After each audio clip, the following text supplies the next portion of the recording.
할게요. 자, 다음은 이제 프로세스 상태라는 게 나왔습니다. 아까도 얘기했다시피 오늘 제가 사실 전 슬라이드에서 우리 좀 얘기가 좀 많이 길어져가지고 예전보다 조금 더 더디게 가고 있는데 오늘 실제 양으로는 얼마 되지 않지만 그 한 장 한 장이 다 정말 한 글자 빠짐없이 거의 외워야 될 정도, 알아야 될 정도로 이제 이 프로세스 개념에서는 가장 기본적인 기초적인 걸 한다라고 했고, 이제 대신 슬라이드 자리만 놓고 보면은 형식이 용어 하나씩 뚝뚝 던지는 걸로 잡겠습니다. 그래서 지금까지 했던 게 프로세스가 무엇인가, 프로세스의 구성 요소가 무엇인가, 요거 본 겁니다. 이제 그 전반을 갖고 그 다음에 프로세스 상태라는 것을 이제 살펴봅니다. 자, 이제 어떻게 이제 연결되냐? 지금까지 봤던 그 구성 요소는 프로세스 하나를 봤습니다.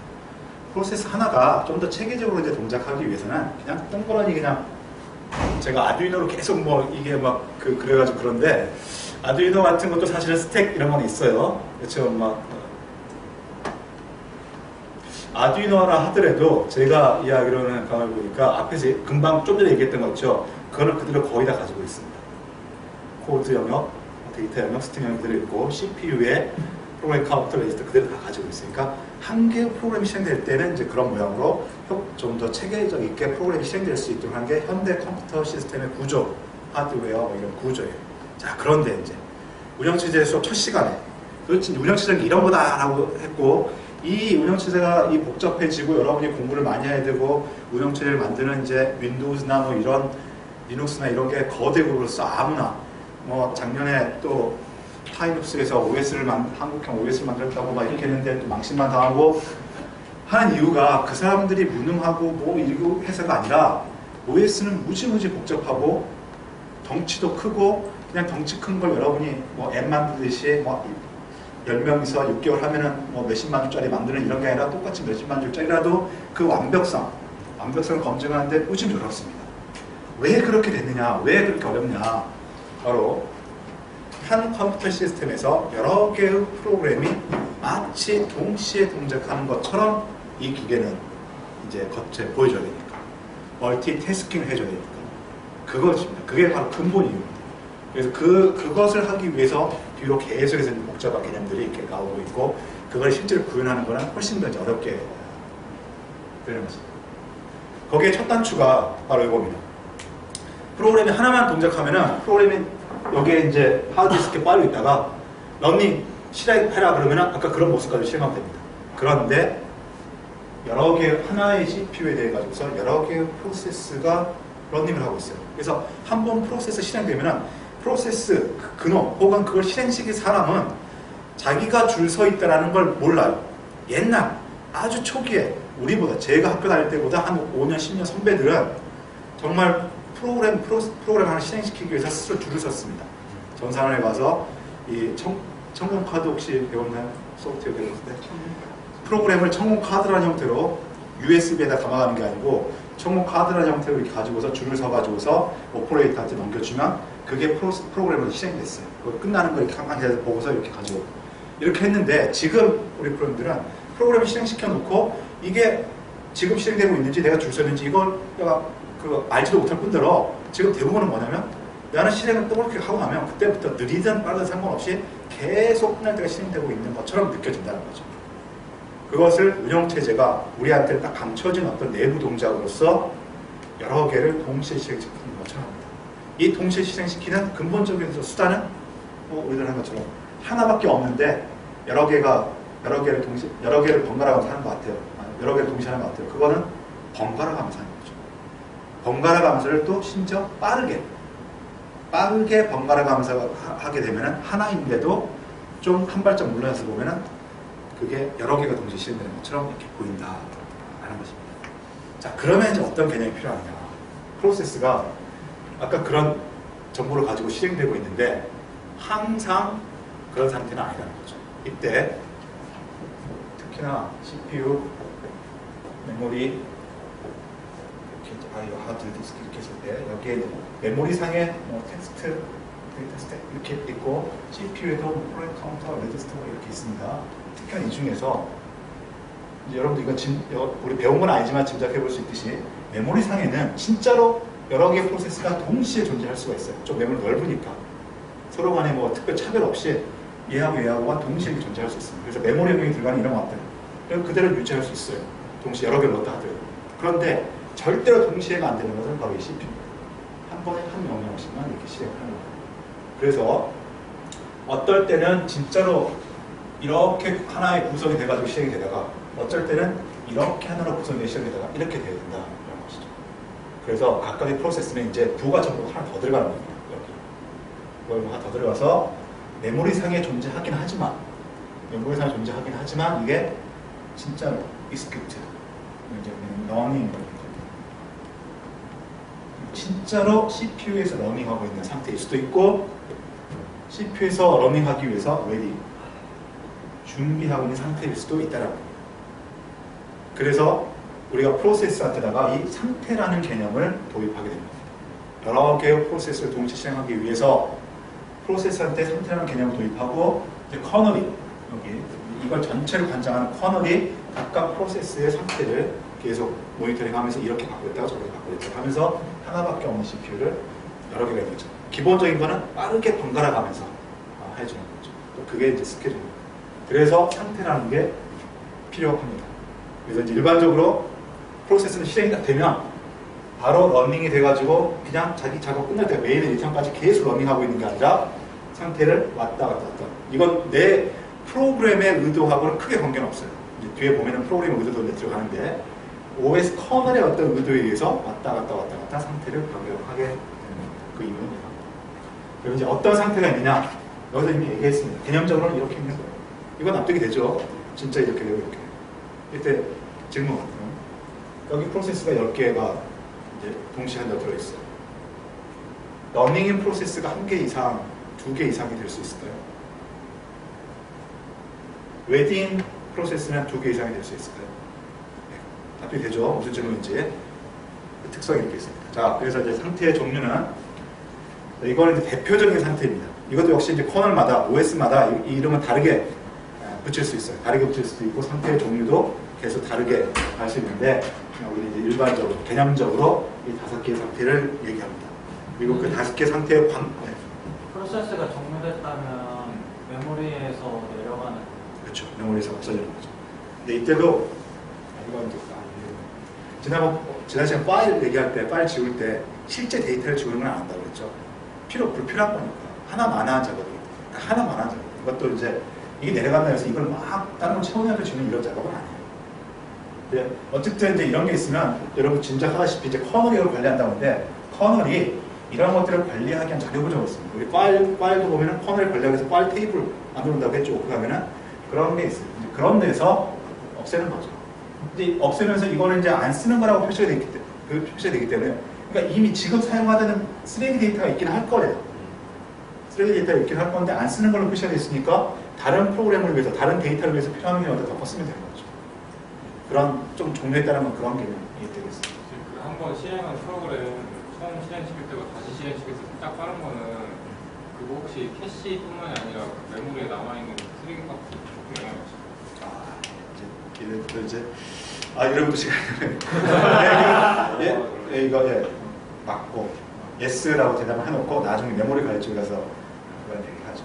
그러니까 메모리 이제 우리 이제 뭔가 컴퓨터를 설계할 때는 기본 의도 설계 방향이 있는 거고 기본 기능이 있는 거고 항상 저는 3단계라고 얘기하죠. 그리고 이제 세이프하게 만드는 거, 그 다음에 효율 얘기하잖아요. 어쨌든 더 잘하려고 했어요. 그거 씁니다. 그렇게 했다고 해서 이걸 내리지 않고 뭔가 이제 그 페이지 관리 기법에서 유지를 해요. 그래서 똑같은 뭐 프로그램일 수도 있고 똑같은 데이터가 짧은 시간에 다시 사용된다. 그러면 여기서 올리지 않고 이걸 다 쓰는 그렇게 좀 있습니다. 좋은 아이디어죠. 우리도 이렇게 생각할 수 있는 것처럼. 그러니까 여러분도 프로그램 만들 때 그러니까 사실 제가 OS 첫 시간에 이 얘기도 했는지 모르겠는데 OS에서 얘기하는 여러 가지 이제 막 그 기본 접근 방법, 기본 알고리즘 또는 좀 더 잘하기 위한 접근 방법 이런 것들이 컴퓨터에서 어떤 소프트웨어를 구현할 때 쓰는 여러 가지 분야에 다 비슷하게 적용되어 있다. 그런 식으로 좀 생각해 주시죠. 자, 이제 그럼 이 그림은 5가지 상태가 있다고 했는데 그 상태의 관계도를 그린 겁니다. 그래서 자, 이 그림이 표현하고 있는 거는 한 프로세스가 그러니까 한 프로그램이 실행을 해요. 그러면 일반적으로 일반적으로 한 프로세스는 이런 식으로 뭐라고 할까요? 여행, 방랑 생활을 한다는 거예요. 이런 상태로 갔다가 이렇게 갔다가 이렇게 갔다가 하면서 끝난다는 겁니다. 계속 CPU만 자기 쓰다가 딱 끝나는 게 아니라, 그래서 이게 이제 상태 변이도 뭐 스테이트 트랜지션 다이어그램 뭐 이런 식으로 상태 변이도 상태도 이렇게 얘기를 하는 거죠. 상태는 아까 우리 여기서 이제 관념적으로 얘기할 때는 러닝의 상태, 진짜 CPU를 찾아보는 여기는 하나만 있어요. 그러니까 이런 식으로 동작하는 게 여러 개의 프로세스가 있을 수 있는 건데 여기다 매트시키면은 이 상태에 있는 게 딱 하나 있는 거고, 이 상태에 여러 개가 있을 수 있고, 이 상태에 여러 개가 있을 수 있고, 이 상태에 여러 개 이렇게 있을 수 있는 거예요. 그래서 이런 관계를 가지고 있어요. 이때 이제 각 상태의 의미를 이해하는 것도 중요하고요. 이 그림에서 더 중요한 거는 이런 상태가 어떤 요인에, 어떤 그 원인에 의해서 여기 있던 프로세스가 이런 상태로 가는가, 여기 있던 프로세스가 어떤 원인에 이렇게 가는가, 이것까지 이해를 해야 됩니다. 이 그림을 통해서. 그래서 이 그림도, 사실 이 그림도 거의 매번 제 시험에는 빼지 않고 나왔어요. 답은 그냥 쉬워요. 그러니까 아마 기출문제 나오다 보니까 제가 딱 눈치를 봤을 때 그냥 이거 외워가지고 쓰는 것 같은데, 뭐 그걸 이제 그냥 단다시 문제에서는 제가 그 의중을 확인할 방법은 없지만 의미를 잘 이해를 해야 됩니다. 자, 보겠습니다. 자, 기본적으로 이제 레디와 러닝은 아까 이 그림이에요. 이제 뭐 이거 먼저 하죠. 뉴 터미네이트, 그러니까 전체 5개가 있어요. 뉴 터미네이트 상태인데 이거는 그냥 이론을 만들기 위해 5개를 만들었다라고 그렇게 생각하시면 돼요. 처음 실행하면 뉴라 상태 들어갔다가 여기가 진짜 CPU에 동작하는 단계고, 거기 들어가기 전에도 뭔가 줄을 좀 쓴다. 그냥 나갈 때도 그냥 끝나버리는 게 아니고 끝나는 걸 잘 정리하기 위해서 줄을 쓴다. 그래서 뉴 터미네이트 이렇게 했는데 크게 지금 우리가 얘기하는 그 맥락에서는 아주 중요한 의미를 가지고 있는 건 아니니까 이 세 가지에 집중을 해보시기 바랍니다. 그래서 어떤 아까 그 4기가의 이제 가상 메모리에 이제 올라간다고 하셨는데, 그럼 저 뉴가 가상 메모리에서 메인 메모리로 수합이 됐을 때 상태가 됩니까? 이거는 사실 저는 사실 그쪽 코드를 OS 코드까지 읽어본 적은 없기 때문에 그렇게까지 명시적으로 얘기하기는 제가 잘 모르겠는데, 관념적으로는 이제 이건 OS 1호 책에서 나온 거잖아요. 어떻게 나온 거냐면 프로그램 내가 더블 클릭했어요. 더블 클릭했는데 실제 시스템에서는 더블 클릭하면 바로 이렇게 들어간다라고 저는 알고 있어요. 근데 이걸 뭘 설명하기 위해서 하냐면, 더블 클릭했더라도 이 시스템에 지금 실행되고 있는 폼이 많아. 100개가 실행되고 있어. CPU 활용도가 90%, 80% 돼가고 있어. 그러면 유저가 더블 클릭을 했다 하더라도 이제 이런 스케줄링하는 테두리 안으로, 스케줄링하는 운동장으로, 그라운드로 아직은 안 넣겠다라는 그런 어떤 로드 밸런스 관리, 우리가 아는 용어처럼 그런 거를 할 수도 있다는 겁니다. 그래서 거기서 어디 미션 승인을 받아야지 들어간다는 거죠. 그래서 이게 이제 시스템에서 옛날 고전 시스템 같은 경우는 뉴란 상태는 아예 메모리에 안 올라와 있는 상태라고 얘기할 수도 있어요. 메모리가 아주 정말 조금인 80년대, 70년대 그런 컴퓨터인 경우에는. 그래서 뭔가 다른 위치, 이제 여기서 더블 클릭했다라는 어떤 정보만 이 시스템이 가지고 있다. 여전히 이 데이터들은 다 파일로 존재하고, 더블 클릭했다라는 정보 가지고 있다가 시스템이 유지해지면은 올리는 이런 의미가 볼 수 있고, 또 뭐 이제 메모리가 넉넉한 시스템에서는 메모리 올려놓기 올라갈 때, 지금 그러니까 뭐 가상 메모리 어쩌고 하는 거 그거하고 관계 없다라는 거 지금 일단 전제하고, 일단 대답은 그거하고 관계 없다라는 거고, 일단 메모리에는 올려놓고 이 틀로는 너무 이게 지금 붐비고 있으니까 넣지는 않겠다라는 겁니다. 그래서 이런 식으로 5단계로 이 커널을 만들 수도 있는 거고, 그냥 어쨌든 올라오면 다 여기다 끼워넣도록 이렇게 만들 수도 있는 거고, 그런 의미인 거고. 그래서 하여튼 이거는 이 의미를 둔다 하더라도 크게 중요한 의미는 아니니까 제가 그냥 또 다시 돌아올게요. 이렇게 이제 프로그램이 실행이 되면은 일단 이제 우리 지금까지 느끼면 실행하면 바로 이제 어쨌든 CPU를 쓴다라고 생각했지만, 여러 개가 쓰고 이제 CPU를 사용하고 있어요. 언제나 절대 CPU 누르고 있지 않습니다. 여러분 지금 이 컴퓨터도 아무것도 안 하고 있는 것 같지만 CPU가 완전히 이제 슬림 모드라고 하죠.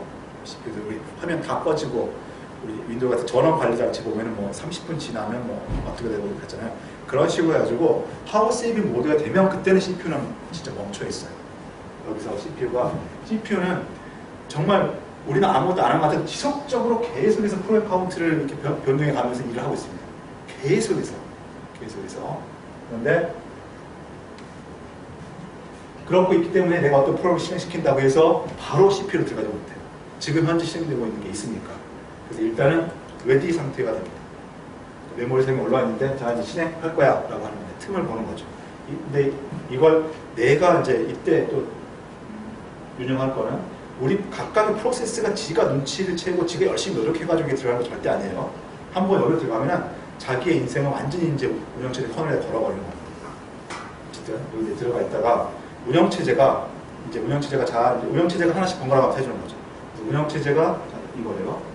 운영체제가 자기의 정책에 따라서 이거는 운영체제 쉽게 말하면 운영체제 마음대로 운영체제가 그냥 한 프로그램을 1초씩 하게 나는 하고 싶어 라고 운영체제를 만들었으면 지금 여기 3개 기다리고 있으면 너는 4번째 기다리고 있어. 그러면 앞에 6초 하고 나오고 그 다음 거 6초 하고 나오고 3초 후에 얘가 이렇게 들어가는 이런 식으로 할 수도 있어요.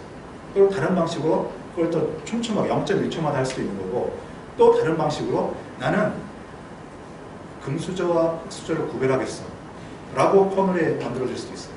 진짜로. 세상은 이제 제가 이 프로세스 얘기하면서 이제 이런 얘기까지 하게 될 텐데 제가 컴퓨터의 어떤 정책 얘기할 때 우리 인간의 생활하고 비슷한 점을 찾아보라고 했죠. 정말 비슷합니다. 철학적인 면에서. 여기도 한 가지 정책으로 자, 우리 뭔가 불만이 많긴 하지만 이 복잡한 다양한 세상, 복잡한 시스템은 한 가지 정책으로 모든 사람의 행복함과 만들어지지는 않는다는 게 제 철학적인 가치관이에요. 그게 컴퓨터는 마찬가지예요. 근데 이제 어떤 OS는 그렇게 구별할 수 있어요. 금수저 프로그램은 들어오자마자 얘가 들어왔는데 3개 기다리는 거 뒤로 그러면 어서 오십시오 하고 먼저 이렇게 줄 수도 있어요. 근데 이게 잘못됐느냐 아니냐 그건 다를 수 있습니다. 이제 물론 컴퓨터에서는 우리 인간 세상처럼 의도적으로 불공평을 만들지는 않죠.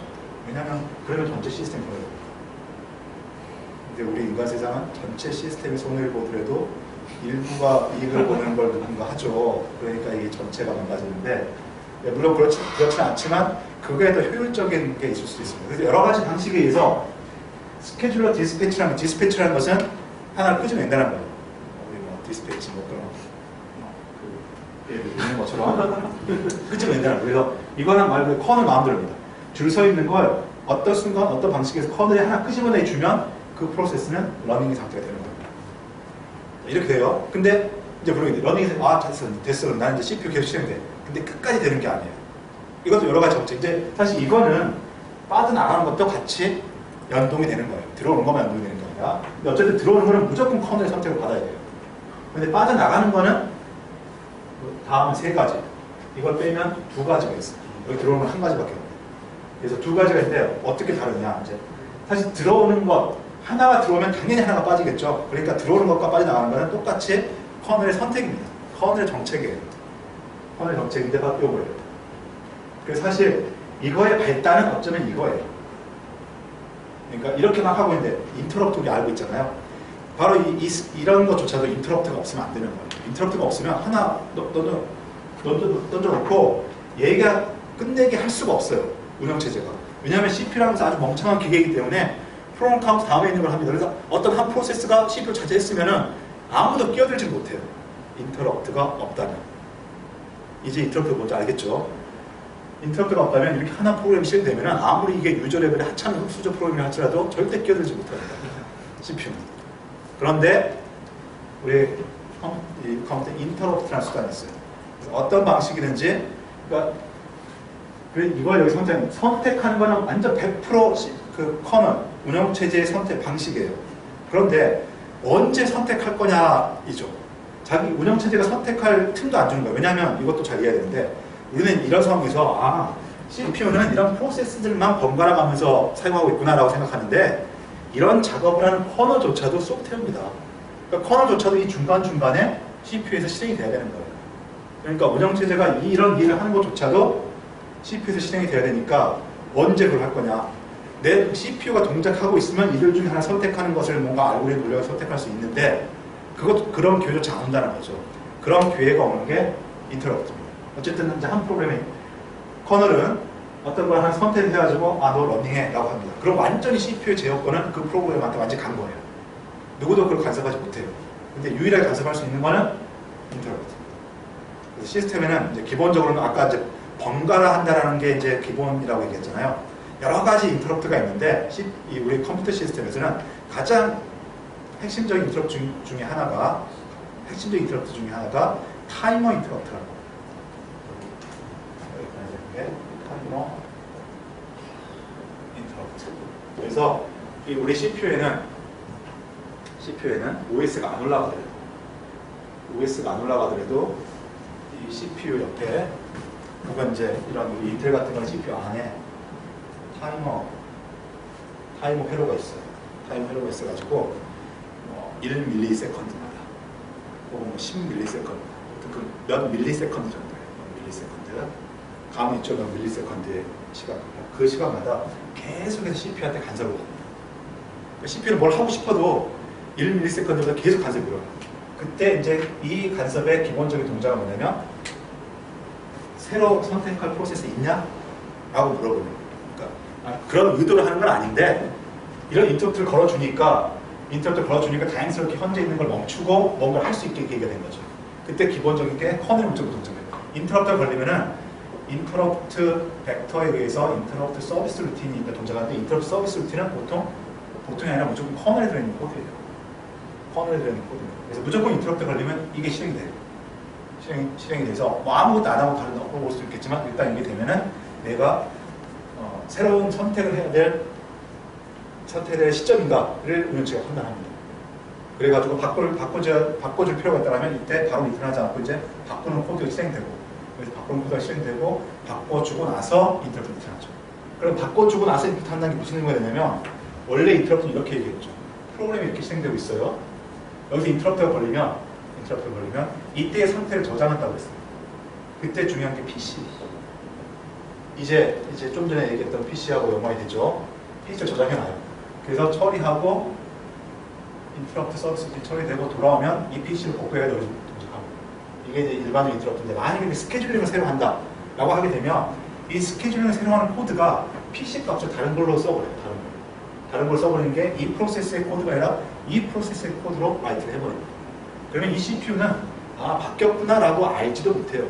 알지도 못하고 그냥 그 PC 값으로 실행을 지속합니다. 이렇게 해서 바꿔지는 거죠. 그래서 자 이거 화살표 하나하나인데 이게 매우 중요하다는 거죠. 근본적인 이제 컴퓨터 시스템에서 프로세스가 바뀌는 거예요. 선택하는 알고리즘은 커널이 가지고 있지만 언제 선택할 거냐, 커널 코드가 언제 동작할 거냐는 인터럽트. 그 인터럽트의 가장 기본적인 게 이거고, 이거 외에도 여러 가지가 있어요. 디바이드가 0해서 그런 메모리 익셉션이 발생할 수도 있고, 뭐 외부 I/O가 발생할 수도 있고, 여러 가지 인터럽트가 있을 수 있습니다. 아무튼 인터럽트가 발생하면 CPU는 지금 실행하는 걸 일단은 멈춥니다. 일단은 멈추고 어떤 일을 해야 되는가, 인터럽트 서비스를 보고서 적당한 일을 하는데 이게 바뀌어질 수도 있다는 거죠. 바뀌어지는 수가 되면은 이게 동작하는 거예요. 그 바뀌어질 때 어떤 규칙에 의해 가지고 여기서 기다리는 것 중 하나를 선택해서 넣어줍니다. 안 바뀌면 인터럽트가 걸렸다 하더라도 다시 계속 동작합니다. 어쨌든 바꿔지는 수단은 인터럽트라는 거죠. 근데 인터럽트 확인을 할 때요. 그 명령 하나 실행할 때마다 하지 말고 드문드문 좀 확인하죠. 매 명령 실행할 때도 인터럽트 무조건 확인하는 게 아니라 인터럽트가 걸려 있으면 확인하는 거예요. 그래서 걸려 있는지를 한번 이렇게 보는 거예요. 그거는 걸려 있는지를 보는 거는 우리가 이제 소프트웨어적인 마인드로 뭔가 이런 인터럽트가 걸려 있는지를 보는다 이런 식의 어떤 이제 절차를 얘기했기 때문에 뭔가 마음이 부담이 되겠지만 그건 100% 전혀 CPU 실행에 아무런 실제 성능에 영향을 주지 않습니다. 인터럽트 걸려 있는지 인터럽트가 있는지 없는지를 확인하는 거죠. 그거는 하드웨어적인. 그렇죠, 하드웨어죠. 우리가 소프트웨어적인 개념으로 이런 작업을 해가지고 메모리를 읽어보고 인터럽트 플레이가 있는지 체크하고 이런 식이 아니라 하드웨어적으로 그냥 바로바로 그냥 되는 거예요. 프로그램 카운터 이거 업데이트하는 것도 자동적으로 하드웨어적으로 그냥 내 코드가 실행되는 것과 동시에 됩니다. 이걸 업데이트하는 시간이 별도로 들어가지는 않아요. 그러니까 그거는 여러분이 좀 이제 이런 CPU라는 이런 하드웨어 맨 밑에 반도체 설계하는 개념을 조금 이해를 하면은 그런 데에 대한 직관이 생길 텐데 지금 제가 억지로 우기는 수밖에 없어요. 이런 하드웨어적인 동작은 우리가 소프트웨어적인 어떤 절차적인 흐름에서 있는 것처럼 어떤 추가적인 어떤 오버헤드, 시간을 들이는 건 아니다. 인터럽트를 확인하는 것과 프로그램 카운트를 업데이트하는 것. 이게 이제 좀 이제 근본적인 이 스위칭하는 이제 수단이고요. 하나가 더 있습니다. 러닝하는 이제 프로그램이 실행하고 있다가 자기가 이제 실행을 안 하게 되는, 자기가 실행 상태가 아닌 걸로 빠지는 게 하나가 더 있는데 얘는 되도록 가요. 그래서 아마 이제 어느 정도 따라왔으면 여러분이 이 두 개 사이 왔다 갔다 하는 건 조금 이제 납득이 됐을 거예요. 그런데 이게 하나, 요게 하나 들어가면서 새로운 상태가 하나 들게 됐어요. 새로운 상태가 하나 들게 됐어요. 그게 웨이팅 상태입니다. 뭐 의미는 비슷하죠. ready, waiting. 아직 CPU를 사용하기 위해서 ready, 준비, waiting, 기다리는 거구나. 근데 좀 다르다라는 겁니다. 다른 거는 일단 나가는 방식에서부터 일단 달라요. 그리고 들어오는 방식도 달라요. 나가는 방식도 이렇게 뒤에 이렇게 나가는 거고 들어오는 것도 얘는 직접적으로 이렇게 들어오는데 얘는 여기를 가졌다가 있는 거죠. 이게 뭐가 다르냐? 이렇게 적혀있어요. IO 혹은 이벤트 웨이팅이라고 되어 있습니다. 자, 이 인터럽트는 말 그대로 여기 러닝하고 있는 프로세스가 자신의 의지하고는 완전히 상관없어요. 자신은 계속해서 다음 번 이렇게 실행하고 있는데 외부에서 인터럽트 간섭이 들어옵니다. 그러면 커널 정책에 의해서 어쩔 수 없이 쫓겨나는 거예요. 이거는 어쩔 수 없이 쫓겨나는 겁니다. 그런데 이거는 어쩔 수 없이 쫓겨나는 게 아니라 내가 스스로 CPU를 양도하는 거예요. 쉽게 얘기하면. 왜? 그렇게 천사들이 있는 건 아니에요. 가끔 우리도 있죠. 사람들 사이에도 이렇게 있는데 컴퓨터 시스템 상에서는 사실 효율을 극대화시키기 위한 거니까 일부러 자기를 희생하는 거는 있는 경우는 거의 없습니다. 이게 뭔가 라는 거냐면 천사는 아니지만 선의를 다 가지고 서로 선의. 그래서 이거는 우리 프로그램을 가만 보면은 코드가 실행될 때 역시 CPU가 동작해야 돼요. 아까 인티저 A 플러스 B 뭐 이렇게 하면 동작해야 되는데 우리가 스캔F를 했다고 생각해요. 스캔F 도 역시 이제 라이브러리 코드 동작하면서 코드 동작합니다. 그런데 스캔F에서 내 키보드 입력을 기다리고 있는 그 상황을 한번 생각해 보시죠. 그때는 우리 프로그램에서 코드가 CPU에서 계속 실행되고 있지 않고 내가 키보드 버튼을 쳐가지고 엔터키를 칠 때까지 키보드에서 응답이 올 때까지 내 프로그램은 CPU에서 코드가 실행되고 있지 않는 상태가 됩니다. 그렇죠? 그럴 때도 CPU를 굳이 줄 필요는 없어요. 그러니까 그건 천사는 아니라는 거죠. 그렇지만 전체 시스템의 효율과 우리 선의를 생각한다면 내가 사용하고 있지 않는데 주차장 쓰게 해주면 좋잖아요. 이웃한테. 비슷합니다. 내가 여기서 이게 바로 IO, 스캔F 같은 파일을 읽거나 할 때 CPU와 메모리에 동작하는 속도하고 파일이나 키보드, IO를 읽는 속도는 엄청나게 10만 배, 100만 배 차이가 납니다. 그 시간 동안 사람 느낌에는 0.1초 짧은 시간 같지만 CPU는 꽤 긴 시간을 얘가 노는 놈이에요. 아무것도 없이 안 하면서 자리 잡고 있어요. CPU가 아깝다는 거죠. 그럴 때는 얘가 스스로 나는 IO를 기다리겠어. IO가 끝날 때까지 기다리겠어 하고 CPU를 물려줍니다. 사실은 얘가 물려주는 게 아니고 커널한테 알려주는 거예요.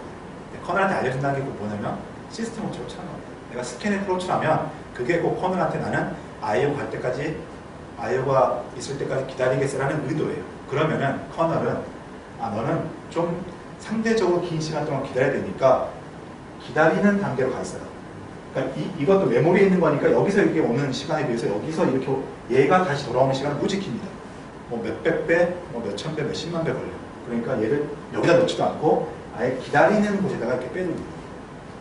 그래서 어쨌든 이건 그 원인은 강제가 아니라 자발적이라는 거죠. 이걸 해주는 건 어쨌든 커널이 하는 거지만 자발적으로 IO 요청이 있는 경우에 이 프로그램에서 IO 요청이 있는 경우에 CPU를 내주고 웨이팅 상태로 빠집니다. 그리고 상대적으로 긴 시간, 기다리는 시간의 차이가 워낙 크기 때문에 같이 묶어서 넣지 않고 이것도 효율을 위해서 따로 묶어서 이렇게 하는 거죠. 그리고 여기서 IO가 끝났다고 해서 바로 가는 게 아니고 여기서 끝나면 이렇게 하는 거죠. 끝나는 건 어떻게 되냐? 끝나는 것도 요새 이제 IO 이벤트 컴플리션인데 이것도 인터럽트입니다. 사실 다 인터럽트 받은 거. 왜냐면 언제 키보드가 눌렸을지 모르니까. 그걸 지금 여러분 지난번에 폴링 얘기했죠. 인터럽트 할 때. 기억납니까? 폴링은 계속 체크하는 거예요.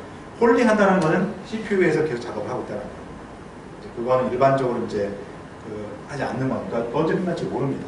그러니까 이것도 끝나는 동안 인터럽트가 옵니다. 인터럽트가 오면 역시 이제 어떤 러닝하고 있는 놈 역시 중지합니다. 중지하고 커널에 동작하는 거죠. 커널에 동작하면서 보니까 얘 작업이 끝난다는 거예요. 그러면 얘를 여기다 올려주는 작업을 커널에 하고 이때는 바꿔줄 필요는 없겠다 싶으면 얘가 그대로 동작하는 거예요. 그때도 이 인터럽트에 대해서 얘를 바꿔줘야 되겠다라고 생각하면 그 인터럽트에 의해서 얘는 빠져나가고 새로운 게 들어가고 이런 식으로. 자, 이거 빼더라도 이 세 개만 놓고 하더라도 ready, running, waiting. 여기서 이제 핵심은 여러 개의 ready가 있고 하나의 running이 있는데 running인 거는 커널의 정책에 의해서 선택할 수 있다. 근데 언제 선택하냐면 얘가 빠져나갈 때 선택이 되는데 빠져나가는 거는 인터럽트에서 현재 시행되고 있는 걸 중지시켜 놓고 어떤 놈 다시 들 것이나 판단하는 게 있을 수 있고 이 프로그램 스스로 오래 걸릴 거다고 사용하는 게 오래 걸릴 거다고 생각하면은 IO 웨이팅으로 빠져나간다. 이겁니다. 그래서 뭐 정리해놓고 나면 간단한 그림이 될 수도 있지만 또 이걸 좀 막무가내 들어가다 보면은 꽤 이제 복잡한 내용을 담고 있는 거예요. 이게 지금 제가 얘기한 전체 내용 다 알아야 될 정도로 중요합니다.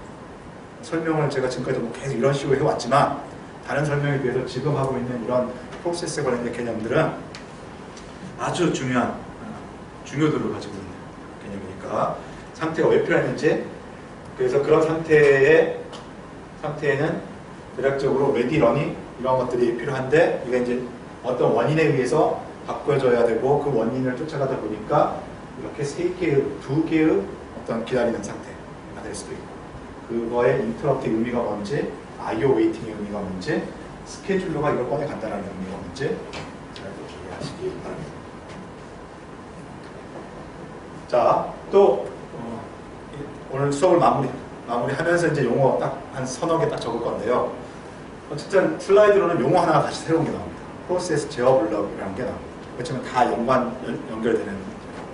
자, 이런 식으로 해가지고 프로세스는 자기 자신의 어떤 정보를 가지고 있는데 이게 변경되니까 추가로 상태라는 정보가 있고 상태가 왜 바뀌는지까지 얘기를 했습니다. 자, 그러면 그런 바꿔주는 작업을 운영체제는 어떻게 하냐는 거죠.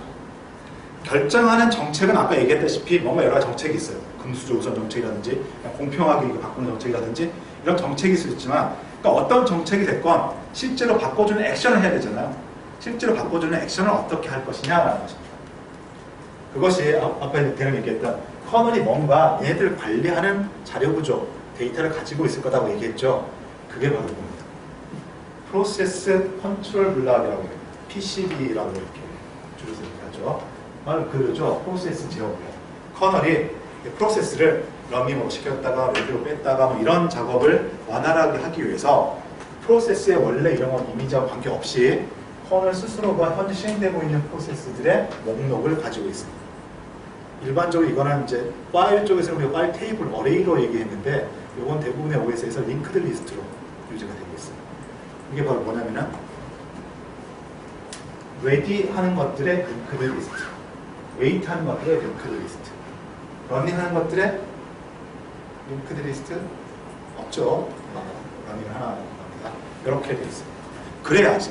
그러니까 러닝 하고 있을 때 아까 CPU에는 레지스터, 프로그램 카운트 이런 걸 가지고 이용하는데 여기 있던 것들은 그러면 다시 돌아오면 어떻게 돼요? 처음부터 다시 시작해야 돼요. 그게 아니라고 했죠. 지금 현 빠져나갈 때 모습을 그대로 유지하고 있어야 돼요. 그걸 어딘가에 저장해야 됩니다. 컴퓨터에 저장이라는 개념은 메모리밖에 없어요. 물론 하드디스크에 저장할 수도 있지만 하드디스크 너무 느리고 그래서 메모리에다가 저장해야 되는데 그게 바로 프로세스 컨트롤 블락이에요. 프로세스 컨트롤 블락의 내용이 이렇게 있습니다. 보시면 좀 다른 것들도 있어요. 좀 다른 것들인데 이 내용이 뭐냐? 곧 이겁니다. 이 프로세스의 구성 요소. 프로세스의 구성 요소에 해당하는 것과 거의 동일한 정보를, 유사한 정보를 프로세스 컨트롤 블락에다 넣어요. 물론 여기에 이런 것들은 안 들어가죠. 얘는 들어가지 않습니다. 얘는 메모리에 그대로 존재하니까. 현재 실행하고 있지 않더라도 계속 존재하고 있잖아요. 얘는 들어가지 않은데 이런 이제 좀 다이나믹한 정보들 이런 것들을 여기다 백업을 시켜줍니다. 프로세스 컨트롤 블락에다. 다시 실행될 때 이걸 다시 리스토어 이렇게 하는 거죠. 이런 걸로써 이제 바꿔줍니다. 그래서 바꾼다는 게 막 신기한 작업이 아니라는 거죠. 즉 정보를 이제 오버라이트 하는 거죠. 아무튼 그런데 쓰이는 자료 구조가 프로세스 컨트롤 블락이라는 거고, 아까 얘기했던 프로그램 카운터, 레지스터 이런 거 저장하고요.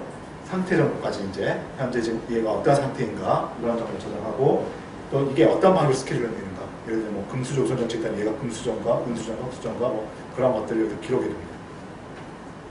모래 정보, 뭐 카운트 정보 이런 거는 이제 요거는 요즘은 워낙 이제 개인 컴퓨터가 이렇게 저 보호되어 있으니까 별로 이런 거 없는데, 옛날에 우리는 이제 전산실에 있는 컴퓨터를 썼어요. 그래서 쓰면은 10,000원 디파지트 해놓고 사용하는 시간 PC방처럼 이렇게 썼습니다. 근데 PC방은 그냥 옆에 들어가는 시간 나오는 시간 이렇게 하잖아요. 근데 이건 컴퓨터예요. 그래서 그 옛날 20년, 30년 전에도 이 프로세스 수준에서 어카운팅을 했습니다. 뭐냐면 CPU를 몇 초 동안 썼는가, 메모리를 몇 바트 썼는가, 그걸 카운팅해가지고 CPU 몇 초당 뭐 몇 원, 메모리 몇 바트당 몇 원 이렇게 했어요.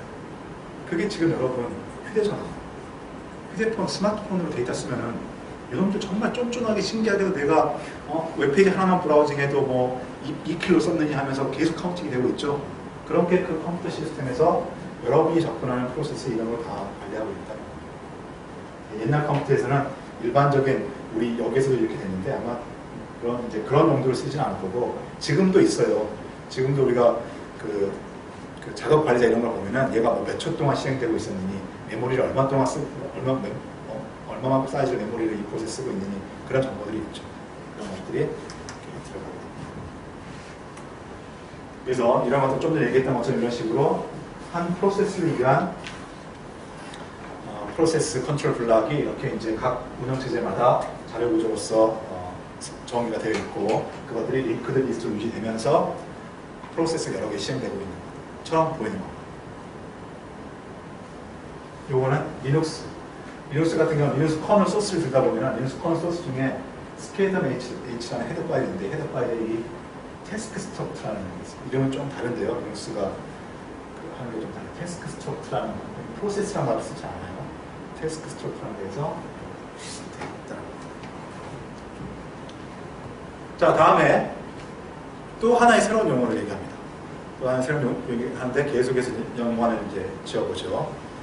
처음부터 얘기했던 거 하면 어쨌든 이제 컴퓨터 시스템에서 프로그램이 실행되기 위해서는 메모리와 CPU의 적절한 이제 구성 요소를 가져야지 이제 프로그램이 좀 더 체계적으로 실행될 수 있다라고 얘기했고, 또 여러 개의 프로세스가 이제 효과적으로 동작하기 위해서 각 프로세스 상태라는 걸 가지고 어떤 규칙에 따라 가지고 이제 옮겨 다니면서 동작하는 거고, 그 옮겨 다니는 일을 커널이 해주기 위해서 이 상태를 백업하기 위한 프로세스 컨트롤 블락이라는 게 필요하고, 이것까지 얘기했습니다.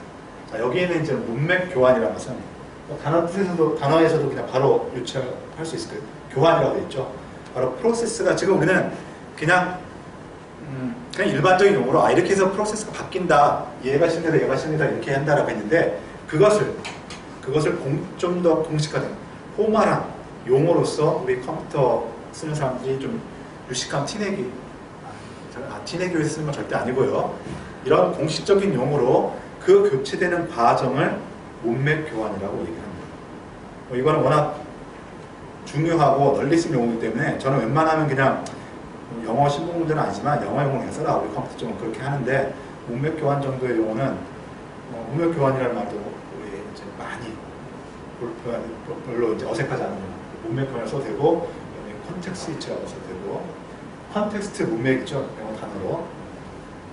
그래서 이 프로세스가 그러니까 사실 좋게 얘기하면 러닝 프로세스가 다른 프로세스로 바뀌는 거예요. 그러니까 이거 문맥 교환은 어떻게 보면 CPU 관점에서 보는 거예요. CPU 자기 입장에서는 계속해서 나한테 이제 얘가 그걸 모른다고 얘기했지만 좀 이제 CPU가 좀 더 전지적이라고 보면은 계속 바뀌어가는 거예요. 계속 바뀌어가죠. 얘가 하다가 CPU 입장에서 보는 그 바뀌는 모습, 그것을 문맥 교환이라고 얘기를 합니다. 이걸 좀 더 이제 구체적인 걸로 얘기를 하면, 앞에서 배웠던 걸 가지고 얘기를 하게 되면, 그래서 결국 문맥 교환이라는 건 뭐냐? 실행되는 프로세스가 바뀌는 건데, 실행되는 프로세스가 바뀐다는 것은 바로 이 PCB 정보를 이용해가지고 현재 러닝하고 있는 프로세스의 여러 가지 구성 요소, 상태 정보 이런 것들을 그 프로세스의 PCB에다가 저장, 백업을 하고 그 다음에 새로 실행될 프로세스의 PCB 내용을 읽어서 프로그램 카운터와 레지스터와 뭐 이런 것 등에다가 리스트 오버라이트를 해주는 것, 그게 문맥 교환인 겁니다. 그림에서 여기서 그냥 왔다 갔다 이렇게 나가면 이렇게 간다라고 했는데 바로 그 과정에는 PCB 정보에다가 얘의 정보를 저장하고 여기 기다리는 것 중에 하나를 정보를 CPU에다가 리스토어 시켜줍니다. 이 일을 하는데 그 일이 곧 문맥 교환이라는 일입니다. 그리고 여기서 이제 길게 늘려서 쓰면 프로세스의 문맥 교환이라고 이제 얘기를 할 수 있는데요. 그래서 프로세스의 문맥이라는 것은 바로 이거죠. 그 프로세스에 실행되는 데 필요한 주변 정보. 여기서 이제 뭐 또는 문맥도 살펴보지 않고 엉뚱한 소리를 한다. 그런 얘기 하잖아요. 단편적인만 보지 말고 앞뒤 관계를 다루라. 그런 뭐 단어 유추해서 어떤 프로세스가 이게 이제 프로세스의 사실 실체인데 메모리에 있는 실체인데 얘가 실행되기 위해서 현재 어디를 실행하고 있냐 이런 문맥이 필요하다는 겁니다. 그래서 그걸 문맥으로 표현하고 그걸 PCB에 저장되는 거고 그 PCB를 매개로 해서 현재 러닝하고 있는 걸 바꿔주는 작업 그걸 문맥 교환이라고 얘기하는 겁니다. 이때 또 아까도 이제 이미 얘기한 것처럼 또 이제 여러분이 이제 뭔가 이제 혼동에 빠질 수 있는 게 문맥 교환을 누가 하는 거냐? 저절로 이루어지는 거냐?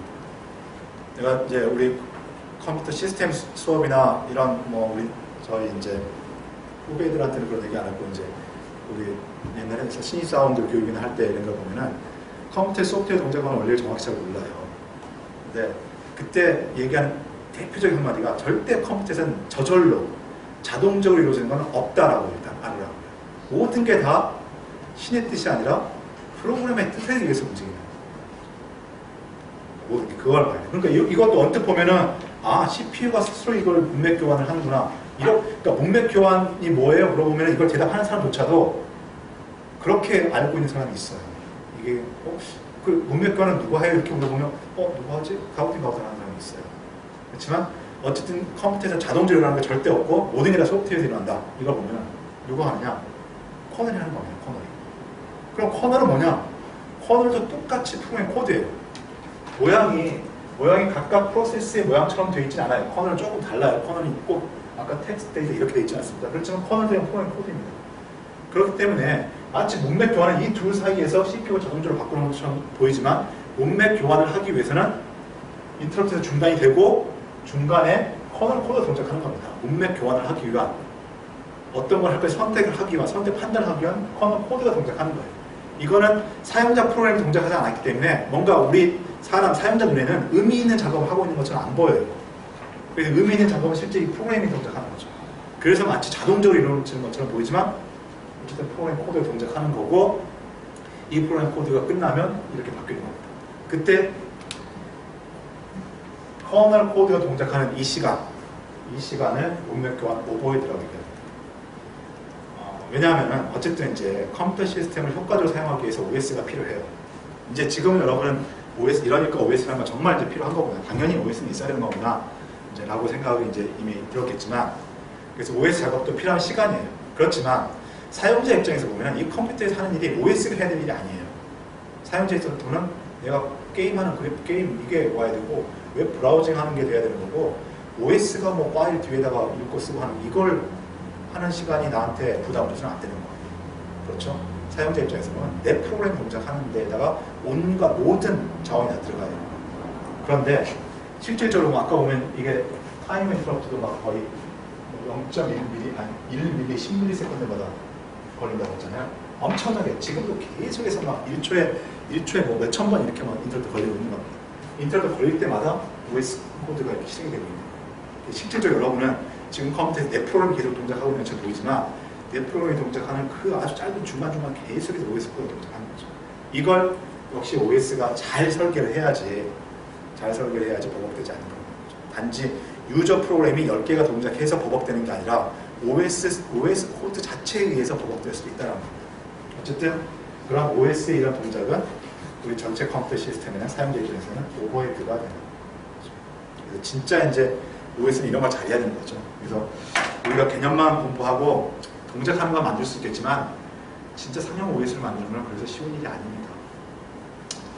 타임뉴스가 그 좋은 개발 자원을 좀 다른 방식으로 썼으면 좋겠다는 생각이 좀 들어요. 너무 한국형 OS만 되겠다고 이렇게 좀 들고요. 자, 이 컨텍스트 스위치의 뒤에 몇 부분만 더 하고 마무리를 해주겠습니다. 여기다 보면 이제 스위치라는 얘기가 나오는데 이제 지금까지 얘기했던 것을 이제 종합적으로 정리해가지고 이제 아까 이제 프로세스 입장, CPU 입장에서 컨텍스트 스위치를 얘기했는데 프로세스 입장에서 이제 살펴보는 이 그림을 이제 읽어보면 같은 그림, 이 그림이나 다 같은 그림이에요. 그림 프로세스가 있어요. 프로세스. 아까 이제 상태도에서는 하나의 프로세스의 이제 상태를 쭉 나열해서 변하는 거 봤잖아요. 이제 두 개의 프로세스가 실제 있는 거예요. P0 프로세스, P1 프로세스가 있는데 CPU는 하나밖에 없기 때문에 한순간에 한 프로세스만 동작할 수 있어요. 어쨌든 그걸 어떤 방식에서 하냐. 지금 이제 이 아래 이 세로축이 시간입니다. 시간이 쭉 이렇게 흘러가는데 시간에 보면 이 화살표가 여기 색깔이 있는 이 큰 화살표 이게 실제 CPU에서 CPU가 뭔가 일을 하고 있다는 거예요. 그래서 처음에 P0 프로세스